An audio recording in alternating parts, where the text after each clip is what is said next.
All right, welcome, ladies and gentlemen. A call to order the Clackamas County business meeting of the Clackamas County Board of Commissioners. It is December 11th. I'll ask Mr. Krupp to take the poll. Well, good morning, Mr. Chair, and happy Roll. holidays. It's roll. Call the roll. I would like to just share that we are joined this morning with County Counsel Stephen Madcore, and then, as always, our Clerk to the Board, Mary Rathke. I'll start the roll now. Commissioner Bernard? Here. Commissioner Smith? Here.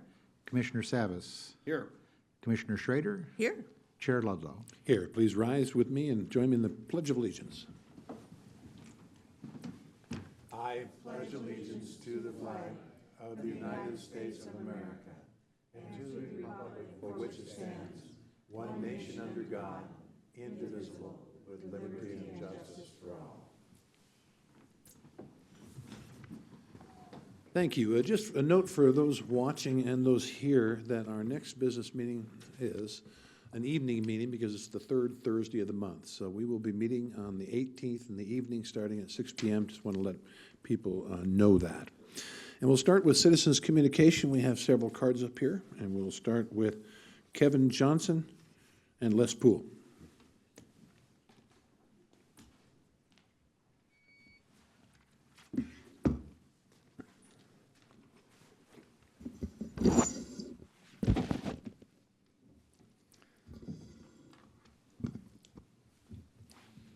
Either one of you.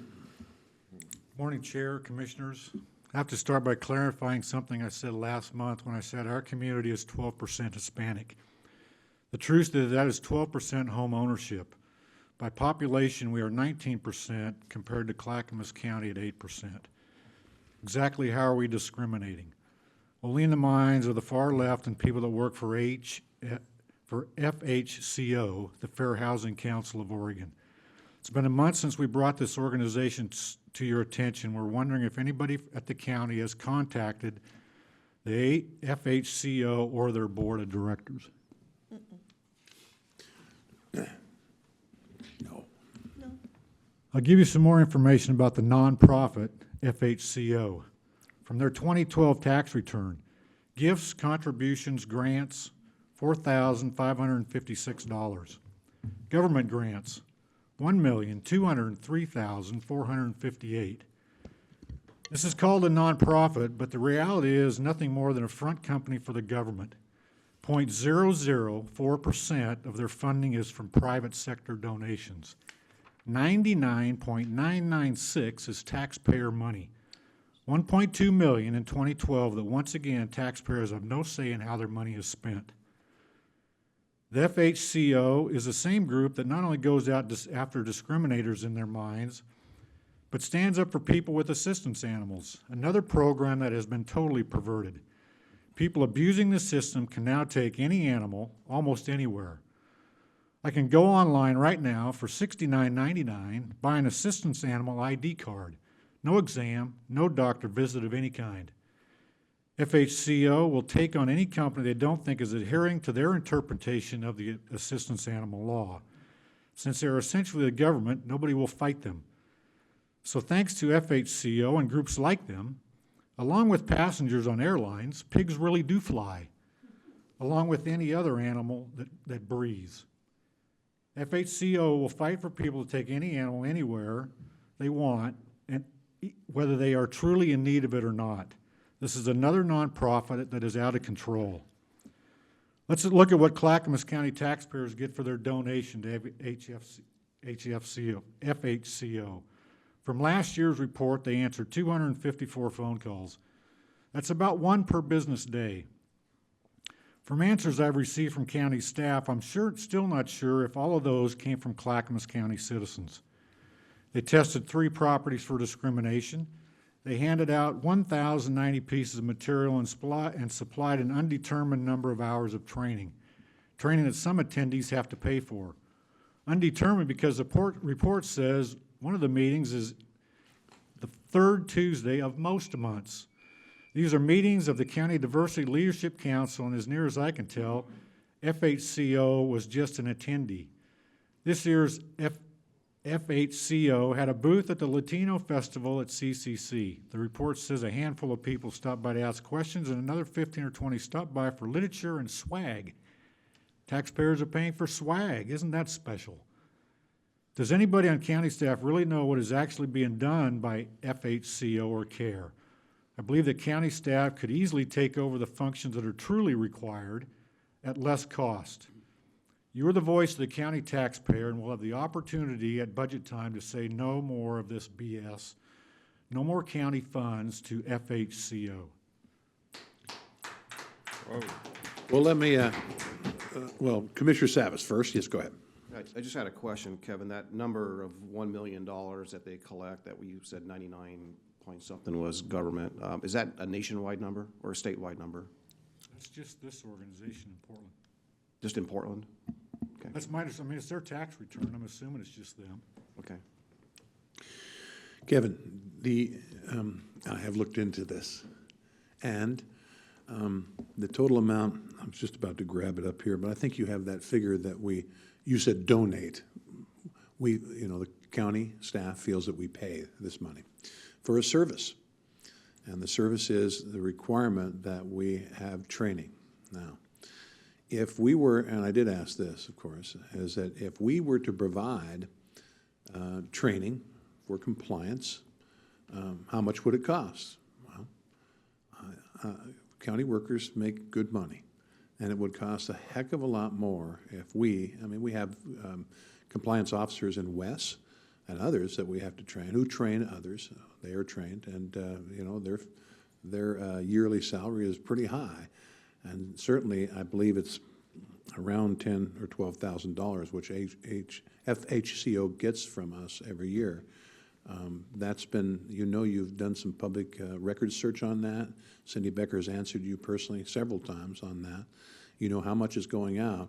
But the assurance that's been given to me is that we cannot do it cheaper than what they do it. And it's a requirement that we have this kind of authentic organization to look into compliance issues and training. You can answer. Okay. So I got 280 pages of material sent to me on Tuesday that I haven't gone clear through yet. And I'm really not quite sure what is actually required under the law, because part of what I went through is from the county report that they have to do and update every 5 years, which is where as near as I can tell, that's where the requirement comes from for the training and education is from the county, maybe not from the feds or the state. So I will probably be back. Okay. Thank you. Mr. Poole. Good morning, Wes Poole. Just sitting here, I can't help but make a comment, and that is what this gentleman next to me is dealing with is cumbersome government that's too big, and that makes people perceive government as wasteful, and that breaks bridges, and that breaks trust. You all know that because, for the most part, the people in front of me inherited that. We've been troubled how that's been addressed, but we realized that the road maintenance can was kicked down the road for, I've gone back to 1995. We're 19 years into that mess. And I just sit here and listen to folks come in, and I put myself in their shoes. And when you do that, it becomes very clear that we need to streamline what we're doing, not make it more cumbersome. Speaking of cumbersome, Metro's going to approve, or is approving, a series of ordinances and basically laws that will dramatically affect our future. And they do a lot of great marketing, but the truth is, at 2 o'clock today, like they do every week, there'll be a meeting and virtually no one will be there except for a small crowd of cheerleaders. Most of those cheerleaders get funding from the government. Well, we've heard about that already today. It's troubling. Speaking of troubling, of course I'm getting phone calls about what's gone on and what's occurring with the attempts to develop Eagle Landing. And I'll just say this, the newspaper announces that the county and Happy Valley are working on $9 million in elimination of $9 million in fees and costs. Regardless of anyone's opinion on that, why are there $9 million in cost involved there? I'm not talking about you guys building the road, but from what I see there, again, the message is clear. My last quick comment is actually a question to the chair that hopefully he can address to Mr. Madcore. Several weeks ago, I asked if the county would look into the vacation of 27th Avenue at the Elks. Mr. Schoenheit and others, Thelma Hagen-Miller, all expressed concerns about that. And I know there was some language included in that vacation because now, of course, we've got an issue where the access and future value of the Elks is impacted by that. So I didn't know if we'd looked any further into that, but if we could, I'd appreciate it, and certainly the Elks would too. Thank you. Well, in regards to, we just actually, some of us took a tour yesterday, was that yesterday? Yeah. Yesterday, of the parking facility, and certainly a lot of us hung out the parking structure, and several commissioners were there besides myself, and we pointed to where the Elks would have liked access. And you've heard me talk before about who may have made the mistake here. When you don't hire an appraiser, you don't hire an attorney, you don't even get a broker's opinion about the value of the property, then you convey it, it's a done deal. The Elks, we met with the Elks, Paul and I went down and met with the Elks and took a tour of where that access could be. The Elks has approached TriMet innumerable times, and TriMet confirmed that yesterday, asking for an access, and TriMet has refused unless they wanted to pay for it. The Elks told us, again, Paul and I, when we were down there that day, they don't want to pay for anything. It is a huge expense. Now, I will tell you, I have not approached Mr. Madcore because the fact of the matter is 27th was vacated in a legal manner. And, I mean, the parking garage now sits on 27th. I did walk the trolley trail. I know that's a sensitive area to you. We walked the trolley trail yesterday, too. Actually, it's pretty darn cool through there, and they're going to make it even more safe at that crossing on Park with a lighted crossing. Push the button, get the access, because it's pretty congested in there, or will be in the near future. So I haven't asked for a legal opinion, and I probably won't, because this has gone through all the legal processes, including the planning division and certainly hearings officer on this. So I don't think there's any illegalities in the vacation of 27th that formerly the Elks had their access through. We mustn't forget also that TriMet constructed an access road on the very north side of the Elks in order to allow them to bring vehicles, including heavy vehicles, in and out because it has such a steep access on the south side of that building. Paul Savis.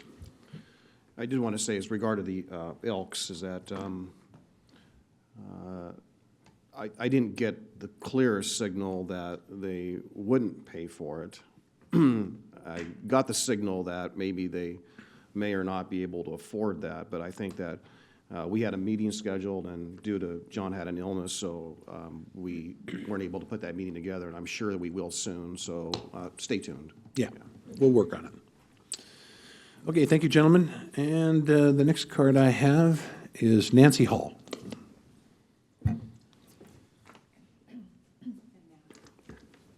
Oh, and who is it? Mac. And Mac Woods.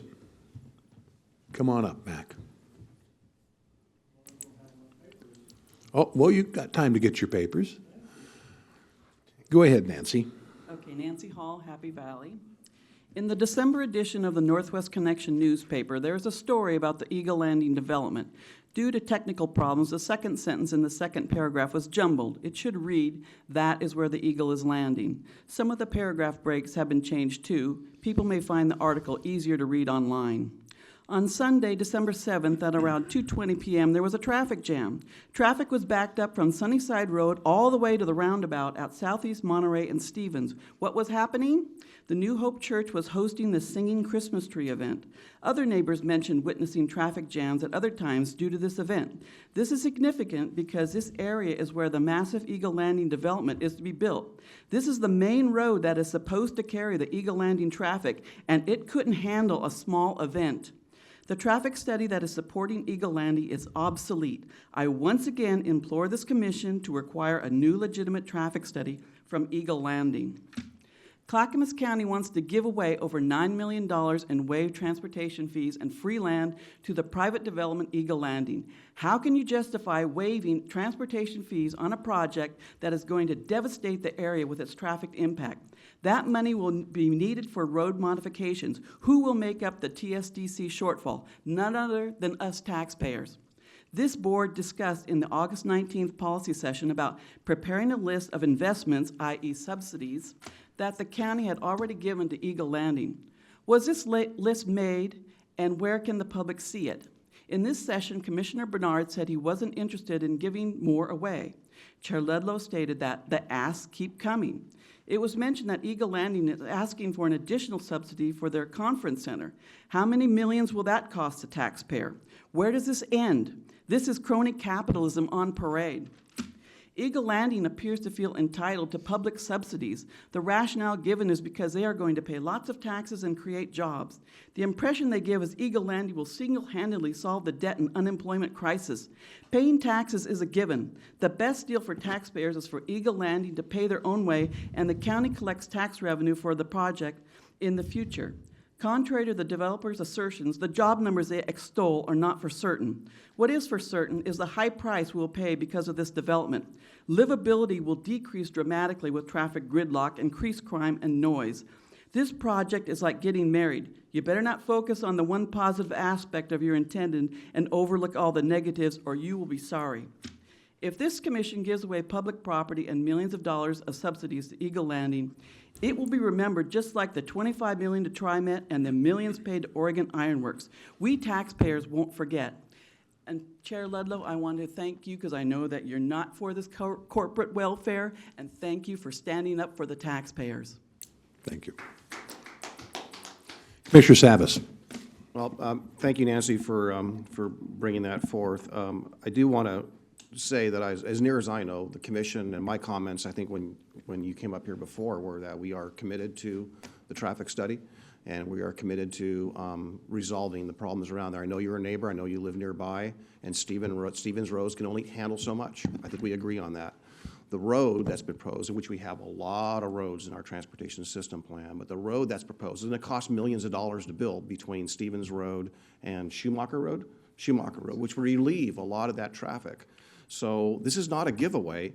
This is going to be the responsibility of the developer, should he develop this. Most likely, which will probably be pointed out in the traffic study, that they need to build this road to alleviate that congestion. So our choice is to reprioritize dollars to build the road anyhow to relieve congestion today, or allow the developer, or help the developer pay for or offset some of our cost. So I don't see it as a giveaway, and I see it as hopefully the traffic study that they will have to fund those costs, as we were told in the meeting on Tuesday. They, in exchange for that, they will build those transportation improvements, which I think will cost the taxpayers more money. Following, the other thing too is that if I just read the article alone that came out yesterday, and I looked at the comments, and I'm not saying the article is, because it's making projections that we made, so it's based on projections. But if you read those projections and you look at a $2.5 million for those apartments, a one-time recovery for dollars. And the article states a $6.5 million increase in annual revenue to the county. Within 1 year, we get twice the money back, based on that article. Again, I'm just using that as a number, because that's what people out there can relate to and look at right now. And then every year, subsequent year, another $6.5 million. That's a benefit to the taxpayers of Clackamas County, if you use those numbers. Commissioner Smith? Thank you, Nancy, for coming. You and I have talked about this many times, and you were so gracious to take me out in your car, your pickup rather, and show me the things. And yes, traffic is a concern. The developer will have to work on the traffic problem. Now, you talk about taxes. There's a church located there on many acres who is tax exempt, does not pay taxes at all on the property. Clackamas County owns Stevens Orchard Apartments. Prior commission, prior boards acquired those through urban renewal money. That urban renewal money has already been spent. It's sitting there, value at $2.4 million. We're converting that urban renewal money into what I believe urban renewal money is designed for, to create jobs and to expand assessed value in the county, and that's what we're doing. I, too, am very sensitive to the urban renewal situation in Clackamas County. And yes, I was quoted correctly in the paper when I said, I believe Clackamas County needs to do something substantial, needs to prove to the rest of the counties and the Oregon legislature, which we constantly fight, that we can have development and then we can create jobs. If you go back to our strategic plan that this board developed this year, you will see to add 10,000 new jobs in 5 years. Now, as you know, and as I know, government does not create new jobs. Private industry does, but the government can get the heck out of the way. As far as the SDCs are concerned, that is a projection. There is no handing out money on SDCs until a development is actually there. So that's the issue. And you look at the income on the very aging apartment buildings, we get about $300,000 of income on those apartments every year. We pay taxes on those apartments of $24,000. As you know, they're garden-style apartments. The maintenance on those is very high. And like I say on the apartments, those were acquired through urban renewal money, but that's gone. Do we keep investing our urban renewal money in apartments that you are subsidizing through the taxes, through the income and everything else on it? I don't think that's a smart use of our urban renewal money. I don't like a lot of the urban renewal projects that the money was spent on. I do think it's a waste. But through the will of the voters, we said you have to go vote if you create a new urban renewal district, and I think that's put a hammer on it.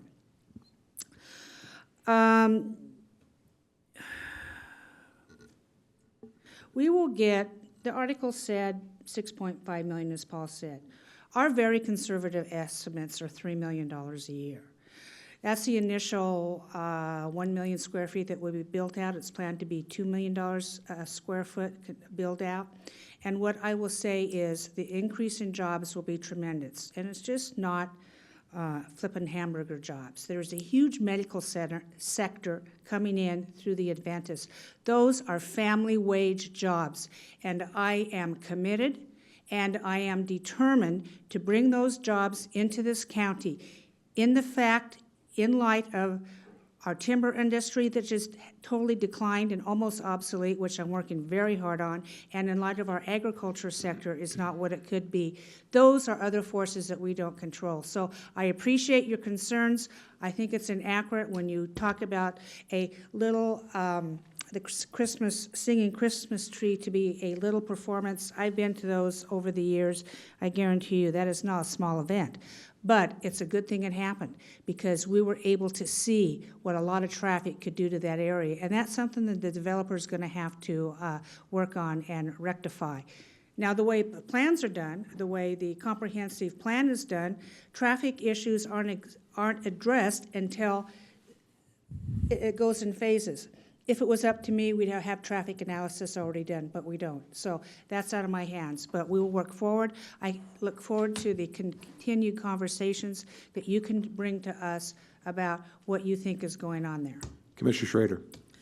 Yeah, I just want to explain the medical piece a little bit. A number of years ago, because of the presence of Kaiser, which is that big hospital system, which is a huge system, and they're actually top in the country for heart work, you know, for bypasses and so on and so forth.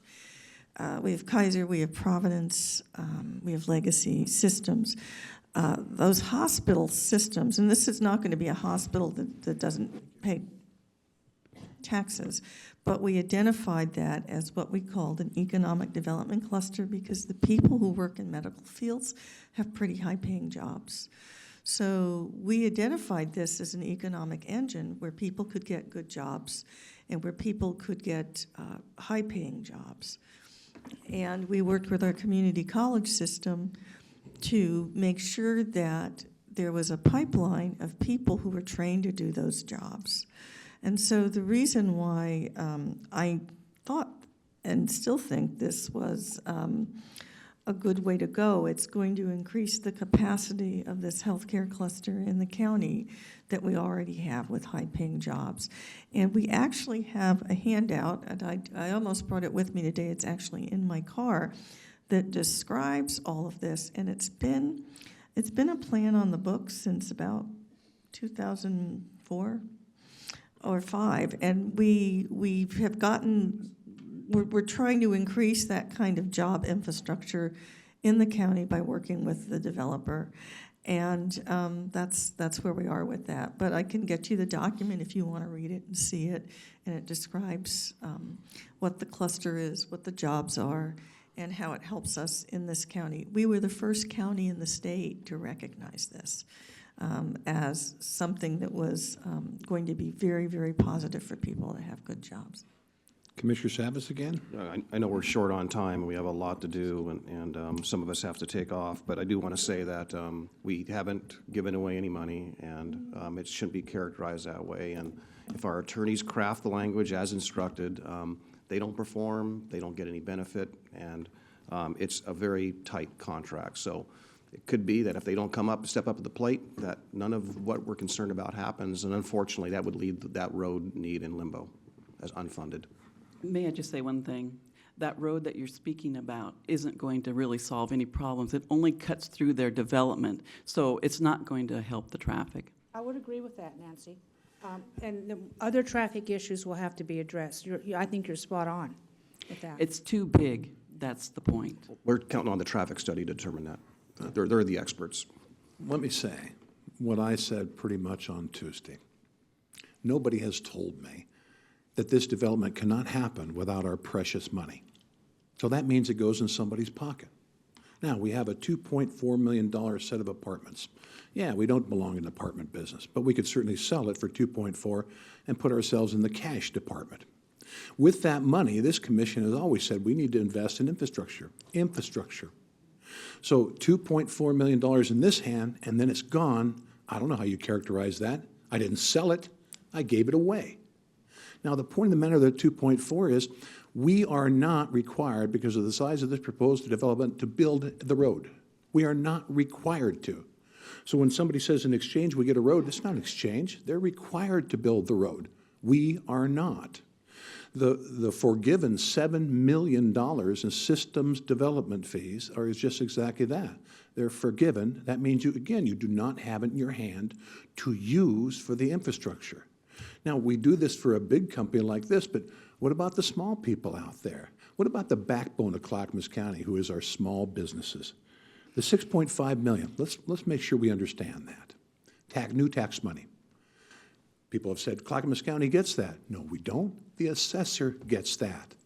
And what does he do with the $6.5 million? He divvies it up and sends it out. The majority goes to our schools, other governments, 130 different taxing agencies he takes care of and distributes the money. Our portion, the Clackamas counties, of that $6.5 million is this big. So when they say $6.5 million to Clackamas County, it is not. It is to the Clackamas County assessor, who bifurcates it and sends it out to the appropriate people. To Don't Clackamas County agencies, though. That would be appropriate people.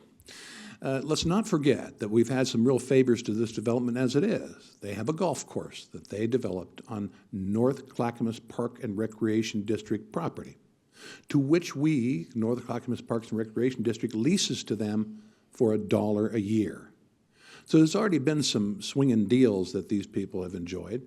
We're now looking into Oregon Iron Works and No More Streetcars down there, whom we recently gave in the past few years several $1 million. So, you know, I would thought that based on the voters last, when they last chimed in about public concessions, that we would have a better idea about who we should give to and who we should not. I have no problem with the $2.4 million and the $7 million putting back into the very roads that will be caused to fail because of this development. So anyway, Commissioner Bernard. Well, I think your analogy can also be said that the $7 million would not be in the hand to give to the other if nothing occurred. So I think it's important to realize that, you know, there is no $7 million until it occurs. And I think that Paul's right when he says, you know, my issue with this project has always been promises and promises and nothing happening. So the contract says if nothing happens, then we're not helping. If something happens, we will. And I think that it's a really good contract that puts a lot of weight back on their shoulders and not on ours. And I think that's unusual for what happened in the past. The giveaways the county might have done in the past, you know, didn't necessarily require the person who got the gift the requirement to actually perform, except for, like John said, Oregon Iron Works, with what they got, they had to perform. Look what you've done to us. Thank you, Nancy. I appreciate it. Mr. Woods. Chair Ludlow, Clackamas County Commissioners, and veterans that's out there in the county hearing our message clear, loud and clear, because they call me. And that's what I was going to talk about. Disabled veterans, property tax exemption. And I ask each and every one of you to take a small, short trip over next door to the tax assessor's office and find out what this is no longer.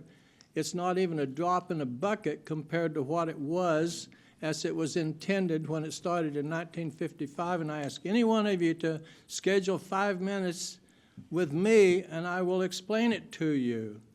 I'm simply asking you, has anybody gone over there and find out what you don't know? Yes. Please do. Thank you, Tootie. Hats I off will to you. talk about that when you're done. Thank you.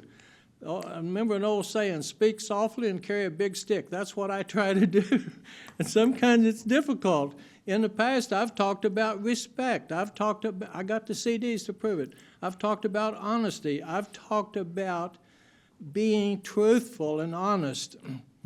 And I want to talk about character today, too. Not light rail, character. And some have much better character than I, like this lady sitting right here. Les Poole has good character. Many others have come here to share their thoughts, some almost begging and pleading for honesty. But character comes from one who does something good for others without any concern of for their own selfishness or their own will. All people are not like that, but my hat's off to a lot of the ones that come here to speak, just like this lady and the ones I mentioned back there, Jo Haverkamp, and then she gets drilled because of something she said in a message. That's just not good character. kind of funny when you think about it. And back to veterans.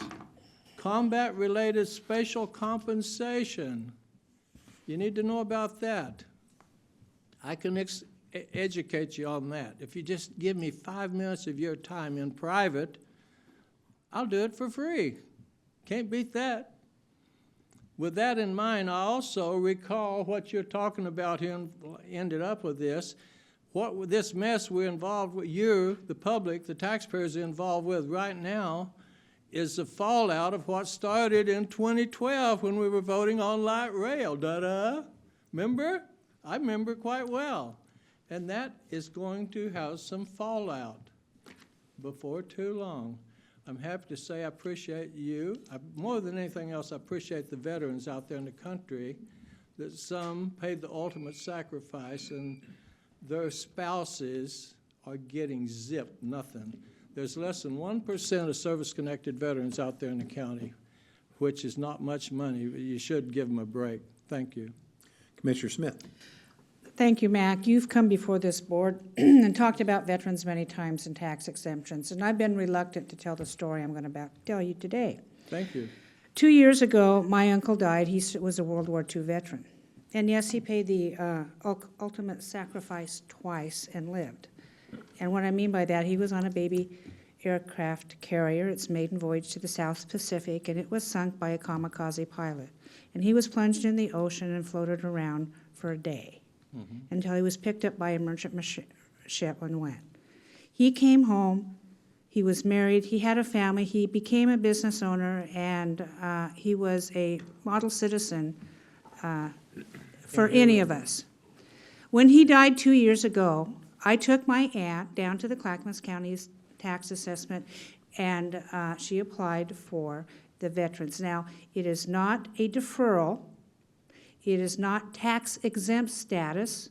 It is a reduction of their overall tax bill, and she qualified for several $100s, and she still gets that today.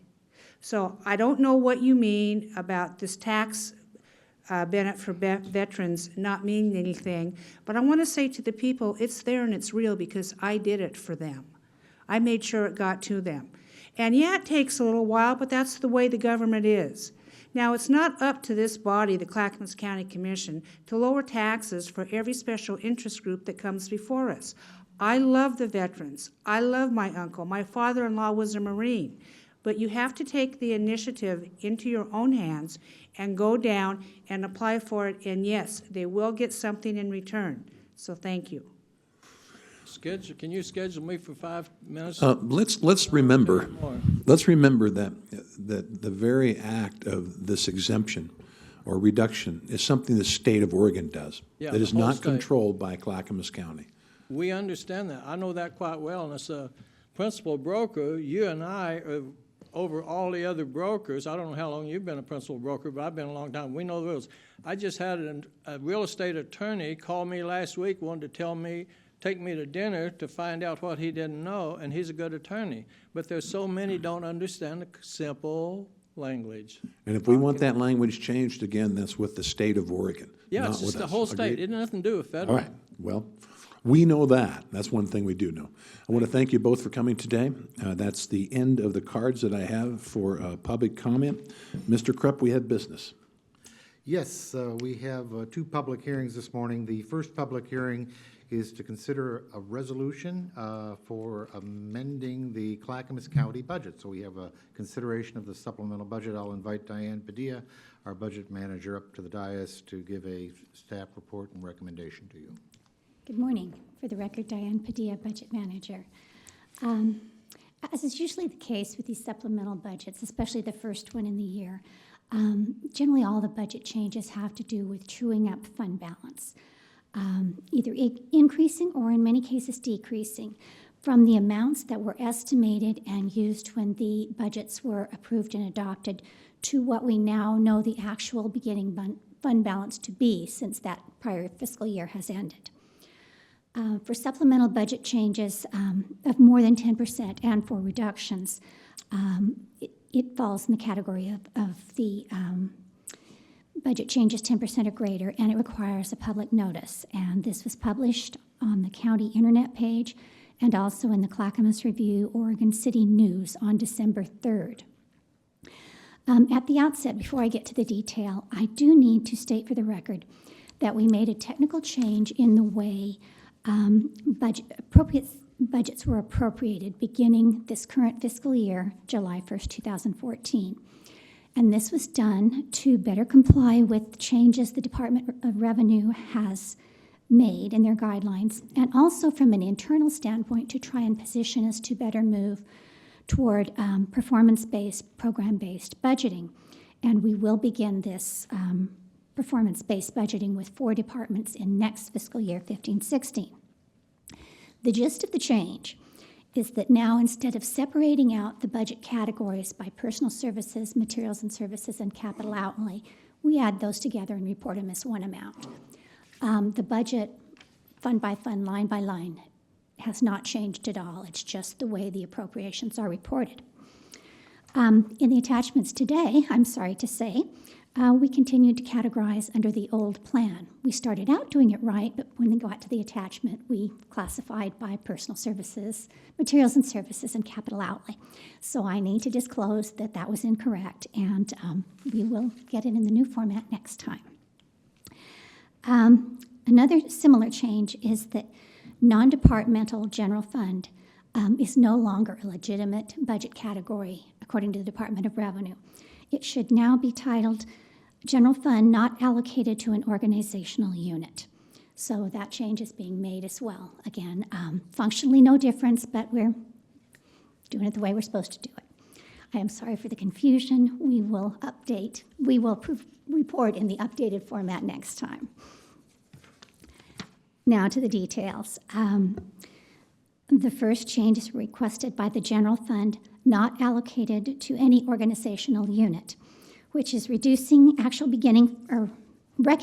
actual beginning fund balance by $4,024,192 and reducing an interfund transfer from the Justice Court in the amount of $195,087 for a net increase in the general fund budget of $3,829,105. The Public Safety Local Option Levy is recognizing actual beginning fund balance and reducing contingency by $41,469. The Library Services Fund is recognizing lower than anticipated fund balance and realizing current appropriations to better reflect projected expenditures, the change being a reduction of $483,751. The Sheriff's Fund is recognizing actual beginning fund balance, salary reimbursement, and other revenue, and reducing appropriations accordingly to the net reduction of $1,526,938. The Countywide Transportation SDC Fund is recognizing actual beginning fund balance of $2,606,445 and an interfund transfer from the Happy Valley Clackamas Joint Transportation Fund of $750,000. I lost my point here. And increasing a payment to the Oregon Transportation Infrastructure Bank and appropriating the remaining funds in contingency. The total increase is $3,366,445. The Public Land Corner Preservation Fund is recognizing lower than estimated fund balance and reducing contingency by $13,329. The Happy Valley Clackamas Joint Transportation Fund is recognizing fund balance and increasing its interfund transfer to the Countywide Transportation SDC Fund by the $750,000 just mentioned, and increasing contingency. The net increase is $982,325. The Health, Housing, and Human Services Administration Fund is recognizing additional fund balance and an interfund transfer from the general fund and increasing appropriations by a total of $151,652. The Behavioral Health Fund is decreasing its budget in recognition of lower than expected actual beginning fund balance and state funding, particularly from the mental health residential program. The budget was constructed assuming this program would move from comprehensive mental health plan to Medicaid, thus into this budget. It did not. So reductions are being made in contingency and current appropriations accordingly. The net reduction is $3,755,475. The Social Service Fund is recognizing an interfund transfer from the general fund, lower than estimated program revenue and beginning fund balance, and reducing current appropriations by $164,701. The Children, Youth, and Families Fund is recognizing lower than estimated fund balance and reducing contracted services by $197,510.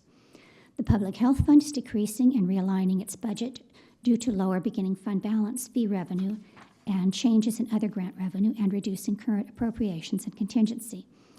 This fund is also recognizing additional general fund transfer from the general fund. The net is a reduction of $291,264. The Clackamas Health Centers Fund is recognizing additional fund balance and fee revenue from Care Oregon and Family Care and budgeting for an interfund transfer to the general fund, reserves, contingency, and program expenses.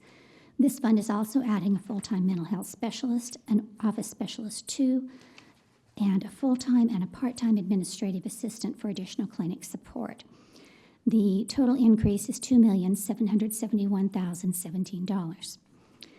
The Forest Management Fund is recognizing beginning fund balance and budgeting and contingency, $121,258.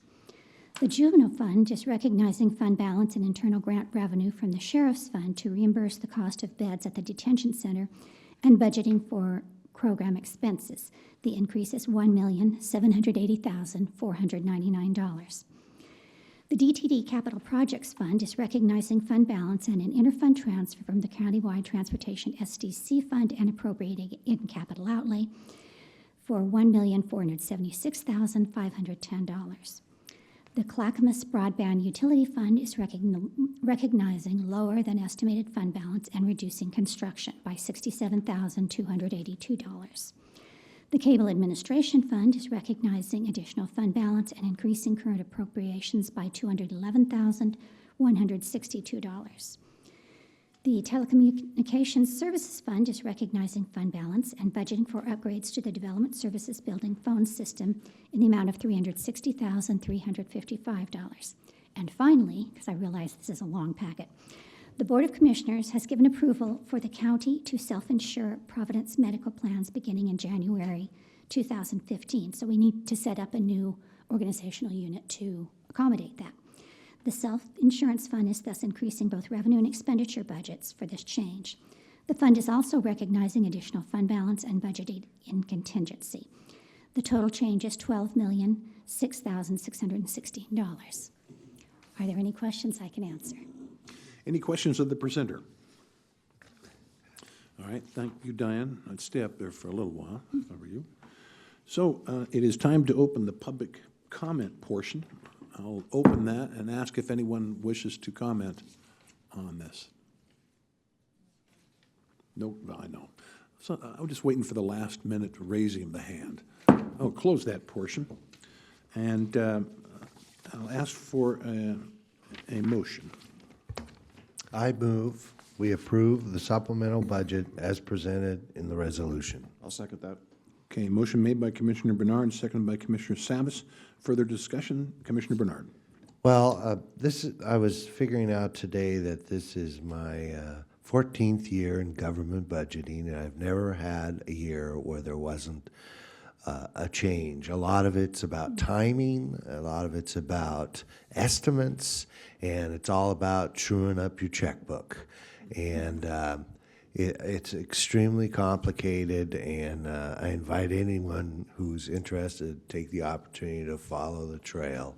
But it's very, very complicated, and I know that it's a lot of money, but it is just like truing up your checkbook. Commissioner Savas. Just my quick comment is that due to the complexity and the new requirements of budgeting law and so forth, we end up with this result, and I guess that's part of transparency, and you're right, it's a true up, so off we go. And so, unless there's any further comments, I'll ask the clerk to call the poll.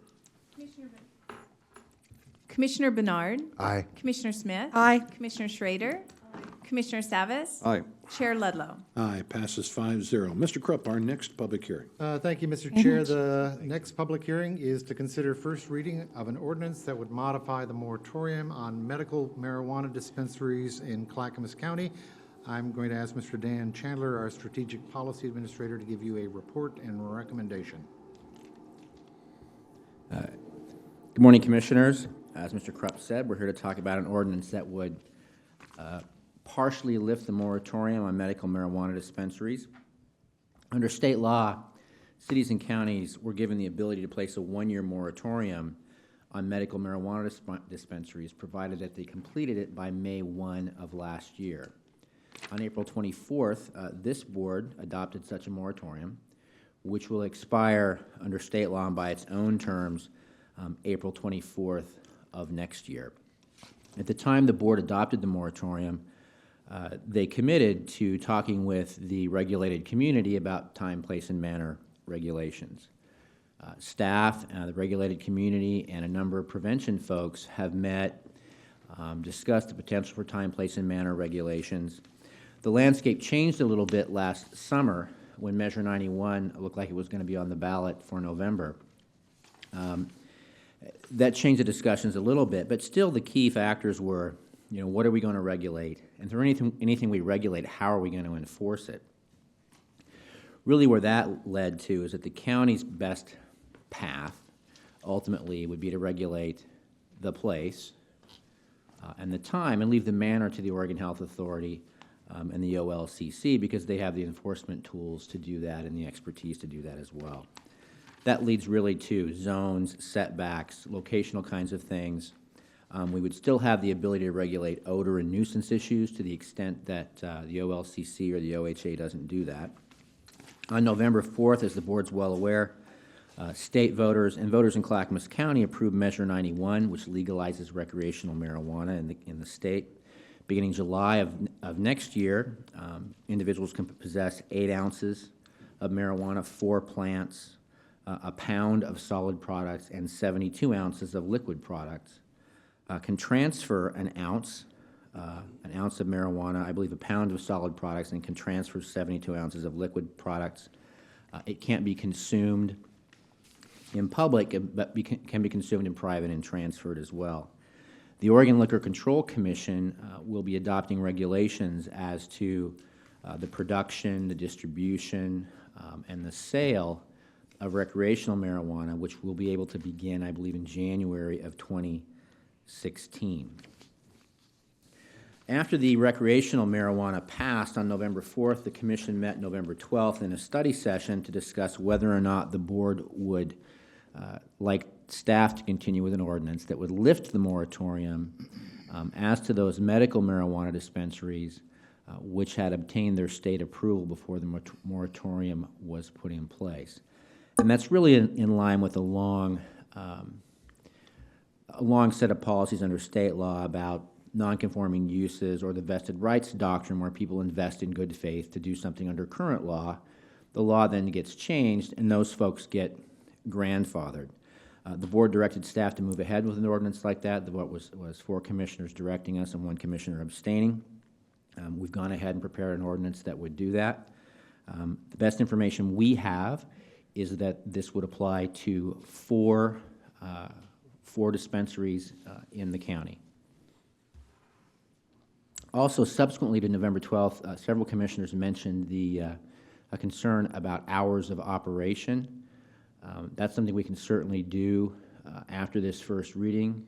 It may or may not require a 3rd reading depending on what we do. I would note that as potential options for hours of operation, I just looked at how the liquor stores operate, and they're different all over the state. The 2 nearest liquor stores, hours are 10 to 8 and 11 to 7:30. So the board, if you were somewhere in that range, would be in line with how liquor stores operate. The locations of the existing dispensaries are, I need better glasses. There's one right there off 82nd Drive. And then there are 3, I'm trying not to shine a laser in somebody's eyes here. Don't look at the don't look into the light, are there, and there. Oh, the green circles. Yeah, I believe they have a leaf in them. These circles that you see here are, indicate a 1,000-foot setback from school properties. There's also setbacks in there from treatment facilities. This is just an example of what time, place, and manner regulations might look like. I think if you added in daycare centers, there would be a bunch of additional setbacks as well. But again, that's if the board decides to lift the moratorium, those would be future regulations. These dispensaries would possibly be grandfathered as to their location only. So any regulations about manner, hours, odor, those sorts of things are really not subject to grandfathering. Question? What is this blue one that's intersects with the green circles? That was gonna be mine. Yeah, I think it's Rex Putnam High School. So it looks like. So is it 1,000 feet? It looks like the grounds are. No, so the two circles, while they intersect, one circle's 1,000 feet from one direction, one circle's 1,000 feet from the other. So they appear to me to be about 1,800 feet apart. Oh, I see. Yeah. Okay. I understand. All right, that's your presentation? That concludes my presentation. Do you have any questions of the presenter? Anybody?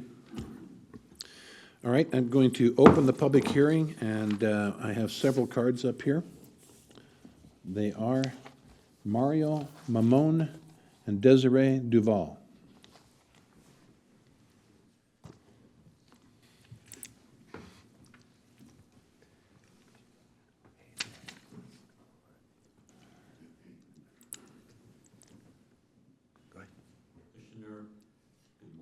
Chairman Ludlow, good morning. I thank you for allowing me to be here today and to address this audience. I'm excited about this ordinance. As you know, I'm the owner of Maritime Cafe, and we've been in business for 2.5 years until this past April when we shut down. It's been a long and difficult ordeal for us to keep paying our rent and keep paying our bills and keep our business going. I want to thank you for keeping your word, as you said that you would revisit this before April 24th of 2016. And from our standpoint, it can't be too soon. I'm sorry I don't have a written presentation, but we had a death in the family this week, and it's kind of put a damper on things for us. But I encourage you all to support this ordinance. We've always run a safe, legal facility there, and that's based on my personal, moral, and ethical values. And I would never do anything to jeopardize my employees, to jeopardize my business, jeopardize me and my family, or jeopardize anyone in the community. I'm a small business owner that wants to work here in Clackamas County and to be part of the community.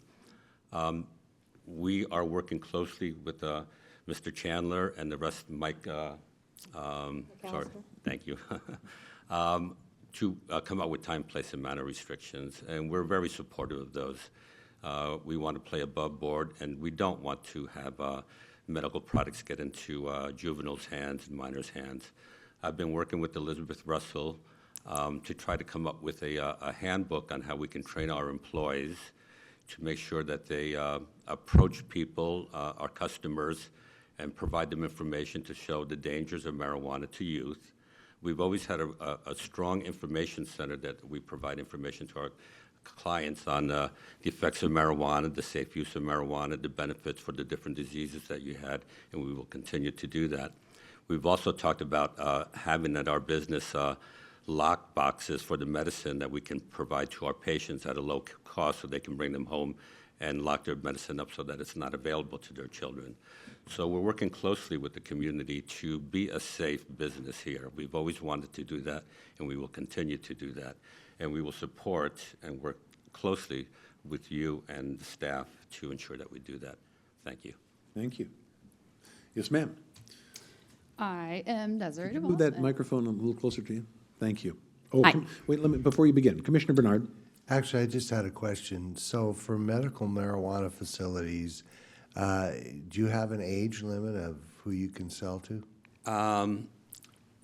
If you have a medical marijuana card, you're allowed into our facility, but we don't allow anyone under 18 unless they're with their parent. We've had 2 younger adult minors. One was 14 and one was 15 that came with their mothers.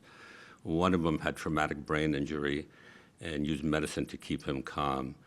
And that has failed. And just this week, she took him down to LA to put him in a facility. Yeah. But when he was younger, it helped him a lot. And then when he had one other young man that came with his mother, and she would pick up the medicine with him, and he had anger issues that he wasn't able to control, and the medical marijuana calmed him down so that he was able to do that. But we never allowed anyone in there without their parent under 18, even though we were allowed to because they had their card. But that was just a regulation that we put into place. Commissioner Smith. Just a quick question, Mario. Mm-hmm. How are they ingesting the marijuana? They smoke it. Okay. Yes. We're very careful with our medibles. We're very concerned about it. All medibles that we've ever handed out, we would put on before even it was required what was a safe dose.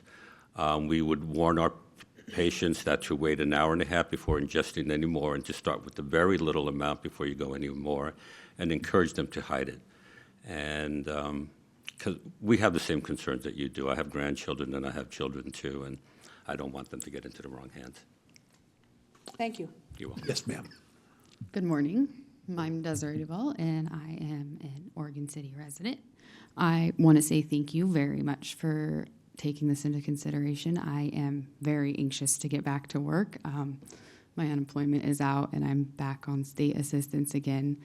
I'm anxious to get off of that and back to work. We've had some phone calls from different churches and things asking if we were going to do food drives again soon because they could really use the help and patience about Christmas toys. And I'm just anxious to get back to work and start helping the community again in as many ways as possible. And I see patients on a regular basis around the community, and they ask all the time when they come back and when will we be open, because as it is a medical marijuana dispensary, it was also a very safe place for them to communicate openly with each other, and they are missing that. They are ready to come back and get medicine, and we are ready to go back to work and start helping the community again. Thank you. Now, if I was going to ask you what hours you would prefer, in fact, what hours you used to have, what would those be? We had during the winter hours, we had 10 to 8, 10 to 8 during the winter, and in the summer we did 10 to 9. Days of the week? Yeah, And Sunday we did 10 to 5. So open 7 days a week? Yes. We found that we had started by being closed on Sundays and closing earlier in the evenings, but many of our patients, because of their work schedules, asked us to stay open later in the evening. So 8 wasn't late enough, It 9. wasn't. We still had stragglers that would come in into 9. But We don't want to hear about stragglers.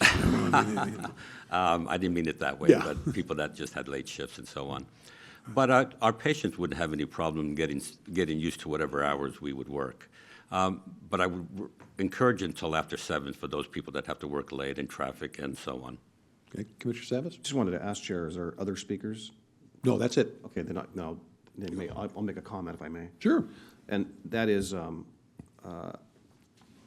as I mentioned when we brought this up in November, I'm not adverse to lifting the moratorium. My issue has been, and I think actually we made a commitment. I think I made a commitment to these folks, and I really want to first of all thank you for your professionalism and your approach. It's really appreciated. It's constructive, and I really admire that approach. So thank you. Very welcome. But I think we not only owe it to these folks and ourselves and our citizens, but at least to the process, and that is that we had made the commitment that we would study the time, place, and manner, and frame that up while the moratorium was in place, and try to at least best influence that in the writing of the ordinance, so that somehow we could make those accommodations, which I think sounds like it would be acceptable. And I know that when we discussed it Tuesday, we discussed it along those lines. So I know I've talked to staff. I think Mike McAllister, I've talked to him. Mario, you have as well. I think we're all trying to find a constructive path towards that. So I would really urge that we get down to the nitty-gritty of the time, place, and matter. We have issues about odor. There's just some of those kinds of things. And you know, I know that you're in a shared wall, kind of a strip building, as the rest of the folks on McLaughlin Boulevard are. You're not the exception, you know, you all are. And I know that as a business owner, I had a very compelling, difficult issue, and that was that I had a strip building right down the street, and I had a neighboring business, and they were at that time was illegally smoking marijuana inside the facility. It was coming into my building, and I had customers walking in the door, and they would smell it, and they would. You know, so I was in this position where I knew I could tell that by their behavior, and they were thinking, was I, you know, whether it's legal or not, it's not appropriate do it business hours, okay? And so I think what I had a very difficult time was I was on the defensive trying to say, I know what you're smelling, and it's not me, it's my neighbor. But you know what? They don't always believe that. And so I think it hurts people when it comes to the odor issue. So the odor issue, I had firsthand experience, and fortunately, the property owner, due to other issues, that tenant was no longer there, but it took a long time. It was not overnight. It took a long time, and it hurt my business. It really did, because I had people that never came back because they really believed that I was smoking pot during business hours, and I don't think that's appropriate. I'm going to close the public hearing portion. I want to thank you both. Commissioner Bernard. So I just had a question of you. So it's not legal to smoke marijuana in your facility? Under the state law, you're not allowed to smoke marijuana except for the patients. I mean, my employees can go into a locked room by themselves, and that's the only thing. Your employees The can? employees that have a medical marijuana card under state law can medicate in the back room. So it's like a break? It's more of a medicating, but in working with Elizabeth Russell, we're reviewing that policy and see if we can, how we might manage that as well, to have, I'm sorry, that's about all I can say on that, as we're working on that. All right, thank you. Now it's really closed. All right. So, ladies and gentlemen, Commissioner Bernard? Actually, I guess I'll wait for the motion, and then well, I don't know. I'm ready for a motion. Well, my question is it better to say the time right now and put that in my motion? Actually, I got it further down on the script. You'll note Okay, that there's an so opportunity I to change move that. we read the ordinance by title only. All right, is there a second? Second. Commissioner Bernard with the motion, Commissioner Schrader with the second, Commissioner Savas. Okay, well, to further the dialogues, I think I learned Tuesday, Mr. Chandler responded to a question I made, is can a medical marijuana facility convert themselves to recreational as well, or do both? And I think the answer was yes, Dan? Perhaps? I think that's correct. I mean, they would have the same rights as anyone else would have to open a new recreational facility under whatever regulations are in effect at the time. So, in other words, these folks could, or potentially if someone could get a lease, someone next door could as well. Yeah, I know we're learning that there's a lot of complexities, and there's also some unknowns, a series of unknowns that the OLCC and the state and a number of agencies are working on to do some clarification. So, you know, I will support moving this to the next meeting or the next hearing, but I think that I want to make sure it's really the next part of the discussion, I hope, is where we were on Tuesday, was when is the next hearing and when can we get the time, place, manner, things established. And I think we need a little bit of breathing room because of the holidays, because as it's currently scheduled with January 8th, I don't think we have much time to do anything constructive, and that's my concern. On the other hand, I also realize that there's, you know, for the folks trying to get their business back up and the costs and the impacts, and that's why I feel actually, you know, somewhat saddened and not very pleased that we are holding this up. We should have been a little bit farther along than we are. And that's my concern. And I think we made a commitment, again, as I mentioned, these folks to be at a better place today or when we lift it. So I think time's of the essence that we get that time, place, manner, and some of those things integrated in there. And I think Mr. McAllister has some ideas, and we need to have the work session and discussion. So I think when it comes to the date, is this the process question? Is this the time to talk about the date of the second hearing, or is it a different time? Mr. Mancor? Yes, second hearing's already been scheduled for January 8th. Any second reading has to be 13 days apart. Even if you had a third reading, you would want it 13 days apart from the prior public hearing. As a minimum. As a minimum, that's what the statute requires. Right, Correct. right. So we can extend it. You could extend it. Okay. Commissioner Bernard. So first off, this is only about 4 facilities. It is 4 exactly. It's exactly 4 facilities. The time, place, and manner of any future facilities is something we can talk about at a future time. This is 4 facilities. So I'm interested in time. We can't manage the place. They're already there. But we can talk about the time. And for me, I'd like to see, 10 to 8 as part of this ordinance. And frankly, it always bothered me that liquor stores are open on Sunday, but not because I'm religious, it's just that I find, alcohol addiction to be challenging. So I don't think it's going to make any difference whether it's 5 days a week or 7 days a week. And certainly, we're talking about 4. So I'd like to put in there in the ordinance a time of. If you look down there, there is a place for this. I don't want to interrupt your thought here, but right now, the only motion is to read the ordinance by title only. Right after that, under further discussion, the commissioners have any proposed changes, and that would be the place for that, Jim. But right now, before we got there, I just we'll wanted to say that. But I think I had to address Paul's concern. It's only about 4. I mean, frankly, I'd like to see 2,000 feet from any school, childcare center, or whatever, and make it, frankly, the other thing we got to think about is, if you've got one next door and another one 500 feet from that, another one 500 feet from that, it's going to be pretty competitive, and a lot of people are going to go out of business. And if we want them to be successful, then we have to make sure that they're not next door to one another. I mean, McLaughlin Boulevard become Marijuana Row. The car dealerships will go away because. So we got to be careful, and that's also true on 82nd, and it's also true in our rural communities. Yeah, call for the question, please, and then we can talk about the next step.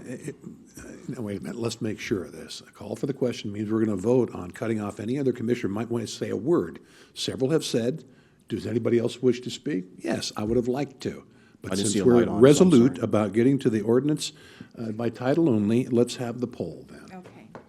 Commissioner Smith? Aye. Commissioner Schrader? Aye. Commissioner Savas? Aye. Commissioner Bernard? Aye. Chair Ledlow? Aye. The motion is approved 5-0. Now, I'll ask the clerk to assign a number and read the ordinance by title only. Okay, this is going to be ordinance number 01-2015. An ordinance amending Chapter 6.12 Medical Marijuana Facility Moratorium of the Clackamas County Code and declaring an emergency. All right, thank you. Now, under further discussion, do the commissioners have any proposed changes or amendments to the draft ordinance at this time? Since I still like to say a word, I'll still allow Commissioner Bernard to make the change that he wants to. So I propose that we change the draft amendment for time of 10 to 8. Daily? Daily. Okay. Is there a second for that? I'll second it. All right, purposes of discussion. Commissioners, you want to So talk we about the hours? going to do the edits one at a time then and vote on each one of them? Sure, absolutely. Okay, we'll do that then. Well, that way we have buy-in or not on each of them. So discussion on the 10 to 8 hours. I'm okay with the hours, Jim. I think that's reasonable, and it sounds like it's acceptable to the people who testified today. We had said, or some of us had said, and certainly I had said, we'll probably have a different idea about time, place, and manner in the operations of these facilities subject to the vote on recreational use.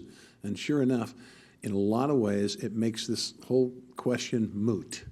Because pretty soon, under state guidelines that were passed by the voters, unless some of them are tweaked, and evidently, according to the Oregon today, some may be tweaked by the legislature in regards to this, but they have their own minimums which they have to adhere to, just like medical does. Let's not forget, for the public out there, that medical marijuana is under the Oregon Health Authority, and the recreational marijuana will be under OLCC.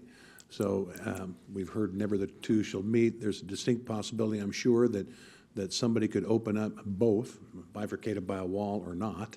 But, you know, we're going to see some real changes and some real innovations out of there. And I, too, believe, like Commissioner Bernard said, that not everybody can survive this. There's going to be some winners and there's going to be some losers. But I do believe, as you said, that the separity of these are very important. In addition to that, time, place, and manner. These places are, in a sense, let's say, grandfathered. However, the operators of these well know that we can later come in and talk about and impose new manner and or time on these facilities. We can work through that, which we will do rather diligently at the first part of the year, because we have to do the same thing for recreational. So we will get on that. The promise that I made and other commissioners made is coming true, that we would do it before April, and definitely one of the things that spurred us to do this is the fact that recreational passed. So I look forward to this being passed, and these people being able to be open. Now, Commissioner Bernard. So should I move that? We already moved. No, I didn't use the word move. I don't know if I needed to. Well, it was a motion. Okay. Yes, Commissioner, I did. It was me. Commissioner Ludlow did that. All right, so any further discussion on the implementation of the hours of 10 till 8 p.m.? All right, Mary? Commissioner Bernard? Aye. Commissioner Smith? Aye. Commissioner Schrader? Aye. Commissioner Savas? Aye. Chair Ludlow? Aye, passes 5-0. Next changes. I'd like to discuss, and then maybe someone can help frame, or I will be willing to, but I'd like to discuss the potential of not disallowing consumption or smoking, because odor's the issue. Well, actually, it's more than just the smoking thing. So let me go back to that. So there's the odor of having it in your facility, okay, or having it open, and I learned even more about that at the AOC hearing. So if it's open-aired and it's not adequately ventilated, the smell of the raw product can permeate the walls. I experienced that, okay? There's also the odor with the smoking it, okay? So those are two issues. Now, I know we are sensitive to these folks who are business owners. I've been a business owner my entire life. I'm also sensitive to their neighbors who are business owners. So I think we have to balance that out, knowing that more than likely, they have two shared walls. There's a business on the left, and there's a business on the right. There's maybe even a business behind in some cases. I don't know that's the case here. But we have to be sensitive to those folks as well. So how do we tackle that? So I suggest that instead of maybe discussing that today, that we move the work session. I propose we move the work session from, get my calendar back open here. There's no work session scheduled. Right. Okay, we have a work session either on the 6th or the 13th, and move the hearing from the 8th to the 15th, which will allow us adequate time to make those changes. Because this is the manner piece that we're speaking about, not the time. And I think we need to address that on behalf of any businesses here, now, and in the future. Commissioner Smith? I understand, Paul, what you're saying, and I think it goes to what we've been talking about, how we can apply nuisance guidelines. Certainly smell and odor is one of them.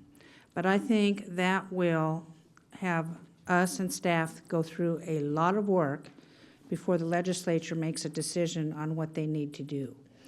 I'm inclined today just to go ahead and adopt the manner that's already on the books for simplicity. Because I don't think that we're going to get to a good resolution, because, I've got papers on my desk about what could happen if this happens and this happens and this happens. I don't think the business owners can wait any longer. I'm a business owner too. I have been for many years. And for them to think they're going to keep paying rent on a facility where they have no income, that's not what I think this is about. I think we made a promise to them that we need to uphold and not delay this any longer. I will go on record as saying I do not like marijuana in any shape or form. I would just as soon it not exist, but it does. The voters voted for it, so I think these business owners that came before us today are trying to be extremely responsible. They have been responsible, and until something else happens, that's when we need to react to it. So I think I'm inclined to go ahead and adopt the manner that has already been previously established by The state. whomever did that, the state or county.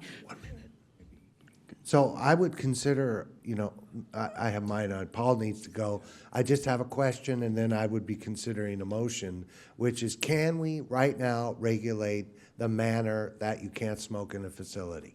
No, Nobody. let's clarify this. Well, nobody. Yeah, good point. All right, yes. Nobody can smoke in a facility. Employees. I don't think so. That's a state law. I don't think we can. Yeah, this is a reach-in situation because, please understand, for the public watching, they cannot smoke this on the grounds. They cannot smoke it in that building. Now, the open product, as Commissioner Savage said, is one thing, but passing a rule or ordinance that supersedes what the state law is, we're waiting for the answer on that. I would have to see exactly what the medical marijuana statute says pertaining to employees. And my understanding is that employees have the right to consume on premises if they have a medical marijuana card itself. I am not sure if a local ordinance would be able to impair the provision in state law regarding that. We could certainly explore it, and what we could do is we could come back with two different versions. Next, on January 8th, one that has a clearer answer on prohibiting consumption on site for employees and members of the public, and the other which would just have the time limitation of 10 to 8. Okay. We could have both of those versions ready for you prior to that meeting. Commissioner Savage. So He's got to leave. Yeah, I have to leave, so chairs acknowledges that. So I'm under the understanding from talking to some folks down when we were in Salem that, yes, we could. And as an example, the OLCC's rules are, as I understand it, not fact, I didn't see it in writing, but, for alcohol establishments, for example, you're not allowed to drink on premises, period.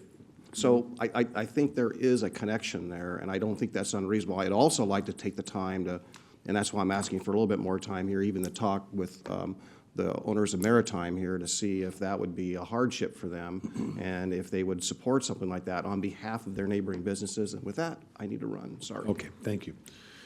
So Commissioner, your choices are many, but further alterations would be one. Now, Mr. Madcore has stated that we can also bring forward on January 8th additional changes. How would that affect the implementation of this new ordinance? No effect. It would bump it if you made more changes between the 8th and if they were substantial, you would have to have a third reading, which would have to be 13 days beyond the 8th, so it would take you to the 21st at a minimum. If you passed it on the 21st, it'd be effective immediately. If you had changes on the 8th that were not substantial, you'd be able to adopt it on the 8th, effective immediately.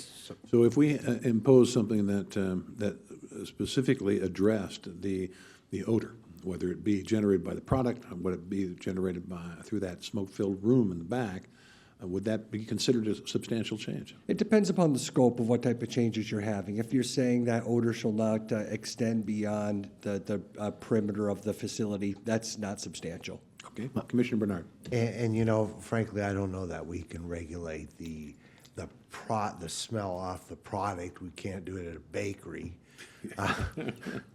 But, if it's, I'm interested in moving this forward on the 8th.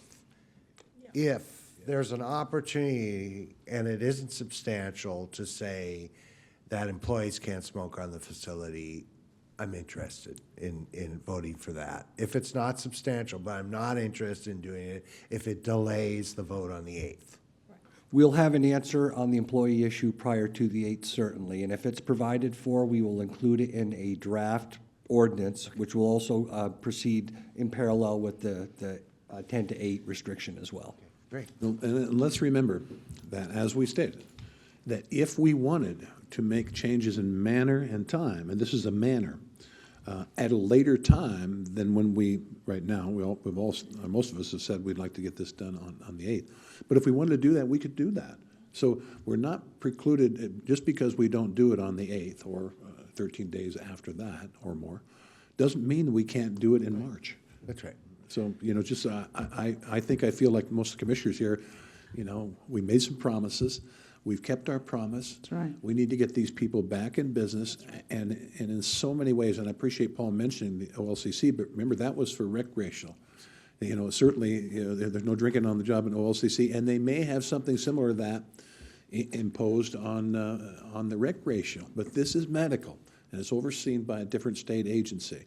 Now, it is part of the law that this can occur, and I think the key question is, as Mr. Madcore has phrased, we will find out if we can supersede that, intervene, change it, and make it a different rule. I don't personally see any problem with the backroom thing. Listen, folks, I didn't vote for the recreational marijuana. I've said before at the last public hearing that I believe that there are some benefits for certain people, but I believe a lot of people who have that medical marijuana card out there just do it because they like pot. And that's their choice, and it's certainly up to the state to license that activity, and certainly it's up to them to solicit the businesses that offer this, and that's fine. But we're keeping our word here by making sure that it's the hours are limited, and the manner will be considered in the next few months. And I think that's adequate enough for our population. So any further discussion on that? We had one amendment, and I don't think is there any more? Commissioners, did you want I just wanted to make a comment. Sure. So sometimes when somebody testifies, they give us more information that we probably didn't have before, and that's employees can smoke there. But I appreciate the honesty and letting us consider that, because I didn't know that until a few minutes ago. But they can only smoke if they have a medical card. Right, That's right. right. Okay. And I have known that since the This is last not- public hearing, so it was kind of interesting stuff, though. They're not just, yes. And by the way, believe it or not, this is true, I have never smoked marijuana. Never. Me either. I know. Never done it. Well, I will announce that the second reading will be still January 8th, 2015, at the regular scheduled business meeting at 10 a.m. I want to thank everybody that came testified on that issue, and now it's time for the consent agenda. I'll ask the clerk to read the consent agenda by title. Okay, the consent agenda. Whoa, look at that. Very nice. Under Health, Housing, and Human Services, we have approval of the home loan agreement with Central City Concern for the Town Center Greens Housing Project, approval of a construction contract with CG Contractors for the Southwest Laurel Road and Southwest Maple Road Improvement Project, approval of amendment to the Intergovernmental Sub-Recipient Agreement with the City of Sandy, Sandy Senior Center, and Community Center to provide social services for Clackamas County residents.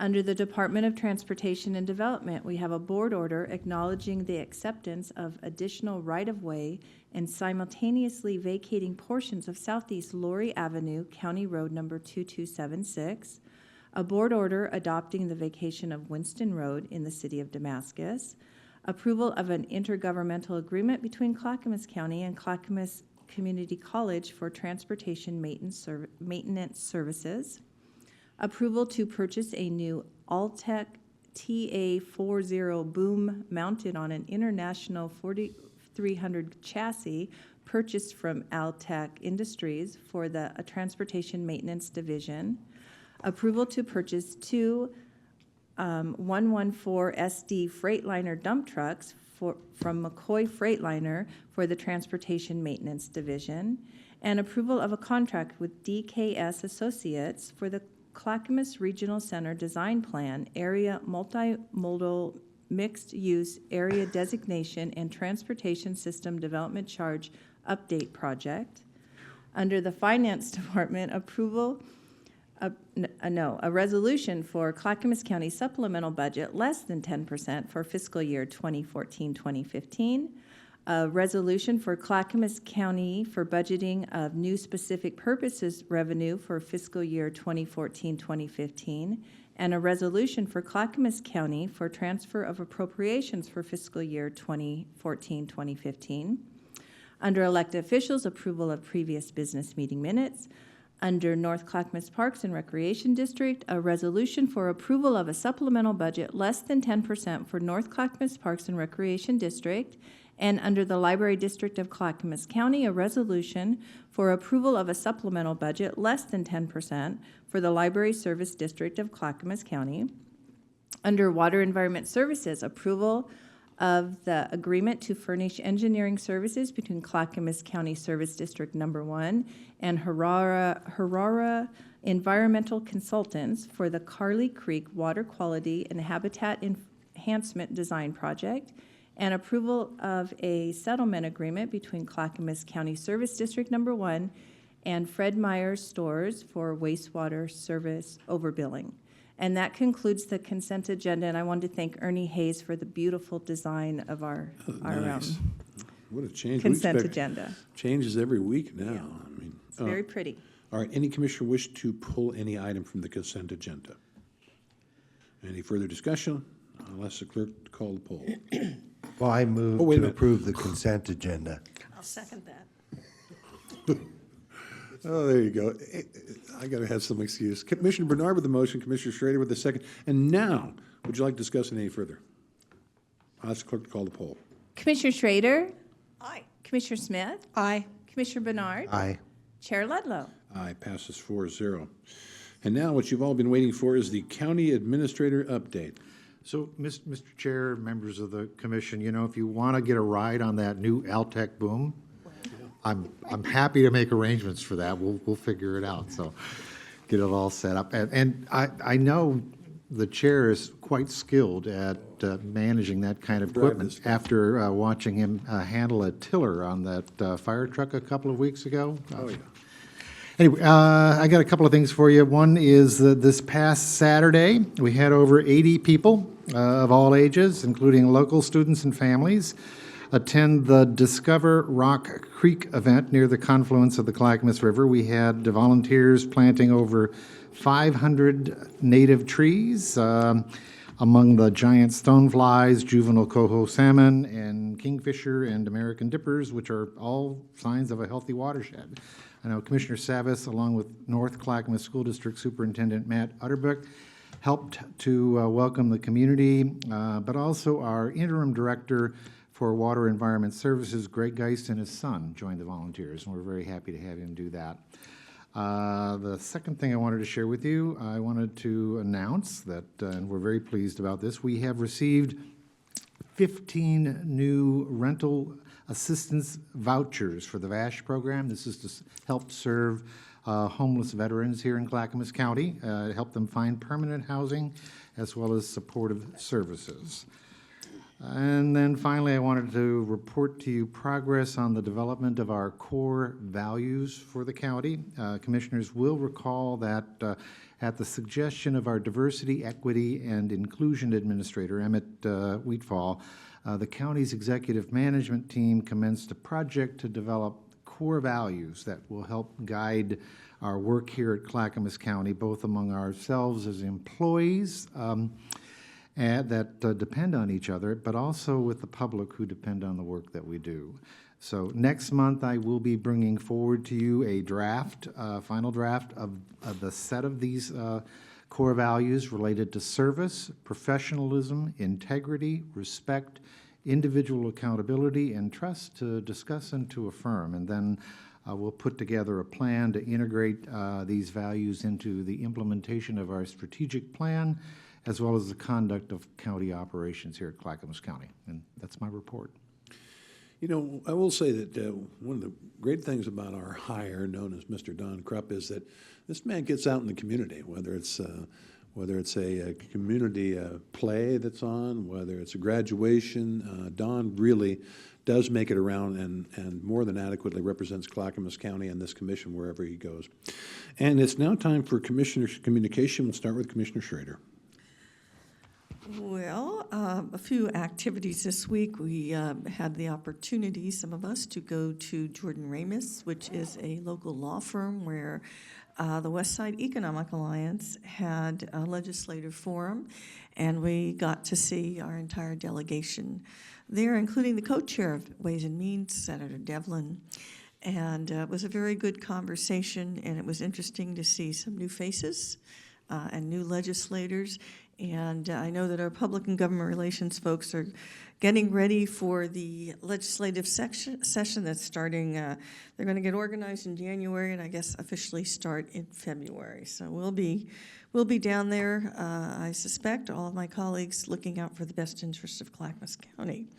I also had an opportunity to meet with Joanne Truesdale, president of Clackamas Community College, and Bridget Daisy. And Bridget is the executive director of the Workforce Investment Board of Clackamas County.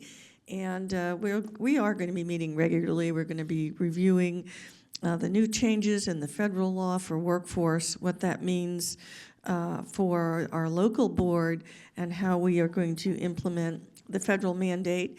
It does give us more leeway as a board to get additional dollars as a nonprofit over and above federal resources that we would still have access to. And to that end, I attended the WICO, the Workforce Investment Council's recruitment dinner, because one of the key requirements of workforce is that we have people who are business owners, running businesses, employing people, really having them be the majority of the folks on the board, so we can align what business needs to how we get people skilled up and educated to get good, high-paying jobs in the county. I also had, I'm kind of, by default, I think I'm becoming the Arts and Culture Commissioner here in the county, and to that end, I spent time with the Clackamas County Arts Alliance Task Force. They are working to educate folks on the value of art and culture in our county.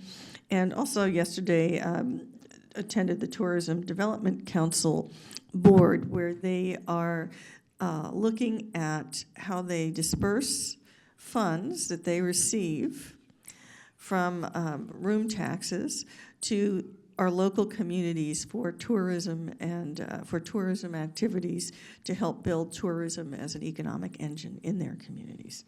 So, and one last thing I will let folks know. Next week I will be attending the meeting, but it'll be 2 a.m. at my time.